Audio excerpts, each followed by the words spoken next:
Hello mga ka-Islam, magandang hapon po. Nandito po uli ako sa tabing dagat. Ayan po, yung gitnang yan. Nabuhay na po gawa ng lakas ng alon. Sobrang lakas po talaga dito ng alon. Grabe. Ito po, yung patong yan. Yan po, ito po. Sakit lang yun. Doon po nakalagay. Grabe. Na alon sa sobrang lakas ng alon. Grabe, sa sobrang lakas ng alon ay nabaak siya. Daming nabaak po ng bato. Ayan, yan po. Ayun po ay galing po doon. Yan po mga batong ayan. Sobrang lakas po talaga dito. Ayan.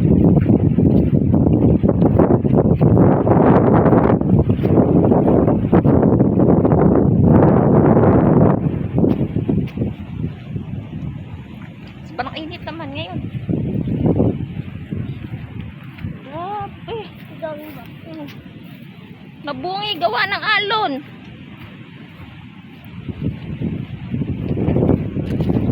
At mainit. Ayan, nagkabungi na sa gitna. Eh, dati walang bungi. Ayun po yung bahay namin. Ayun.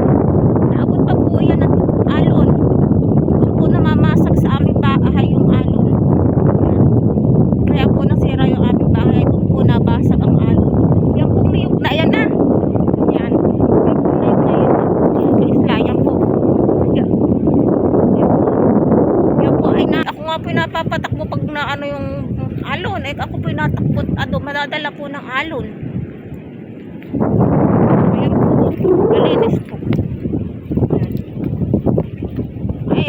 Isla. May ano po papakita ko.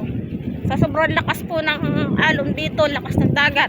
Yung pong niyog namin ibang tanim ay nangasira. Papakita ko po sa inyo.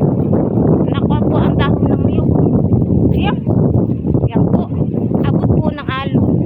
Ang dulo na yan. Tingnan niyo mga ka-Isla. Nangabungkal po yung niyog. Gawa po ng sobrang laki po ng alon. Sayang. Mga niyog, saging po ay hindi pinatawad ng bagyo. Mga ka-Isla. Bungkal po hane.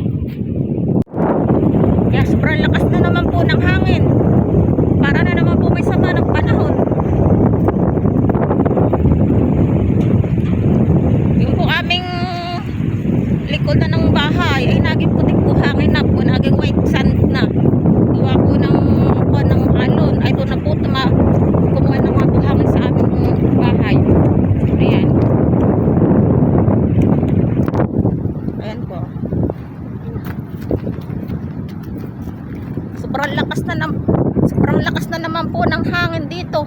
Tapos po kaninang maga ay maulan po. Hagot pa ang ulan. At yung aming bahay ay tulo-tuluan.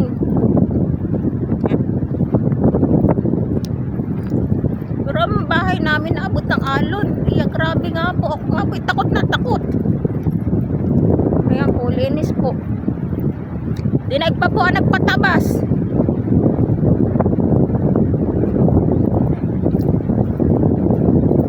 Dito pa ako sa tabing dagat mga ka-Isla.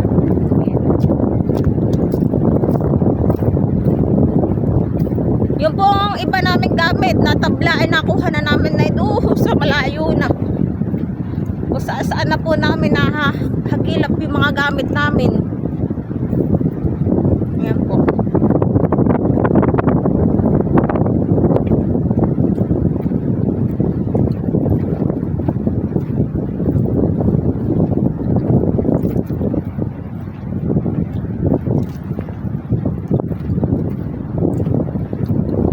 Malakas na naman po ang dagat.